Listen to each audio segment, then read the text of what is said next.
प्रव्रज्य अभिनिष्क्रमण। सेनापति ने कहा, तुम्हारी बात मानना आसान नहीं है, क्योंकि तुम यदि स्वेच्छा से भी मृत्यु अथवा देश निकाले का वर्ण करो तो भी कौशल नरेश को इसका पता लग ही जाएगा।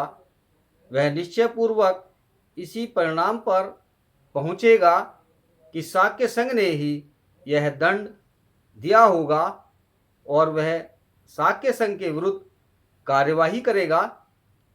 यदि यह कठिनाई है तो मैं आसानी से एक उपाय सुझा सकता हूँ। सिद्धार्थ गौतम का उत्तर था, मैं परिव्राजक बन सकता हूँ और देश से बाहर चला जा सकता हूँ। यह भी एक प्रकार का देश निकाला ही है। सेनापति ने सोचा कि यह एक अच्छा सुझाव है, किंतु उसे इसके कार्य रूप में परिणत होने में संदेह था। इसलिए सेनापति ने सिद्धार्थ से पूछा, बिना अपने माता पिता और पत्नी की अनुज्ञा के तुम परिव्राजक कैसे बन सकते हो? सिद्धार्थ ने उसे विश्वास दिलाया कि वह भरसक अनुमति प्राप्त करने का प्रयास करेगा और कहा, मैं वचन देता हूँ कि चाहे अनुमति मिले और चाहे न मिले, मैं तुरंत देश छोड़ दूंगा।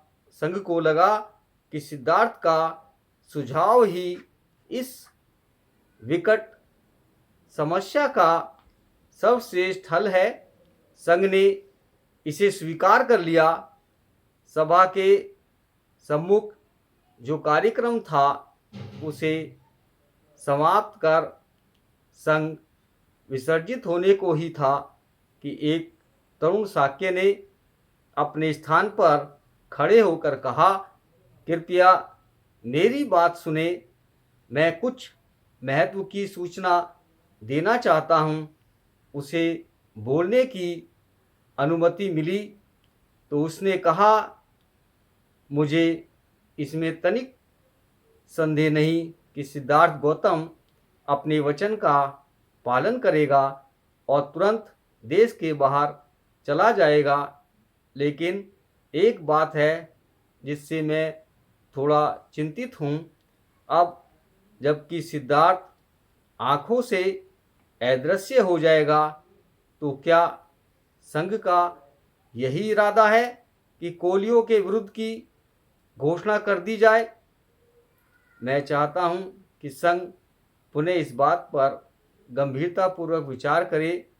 कुछ भी हो, कौशल नरेश को सिद्धार्थ गौतम के देश निकाले का पता लग ही जाएगा।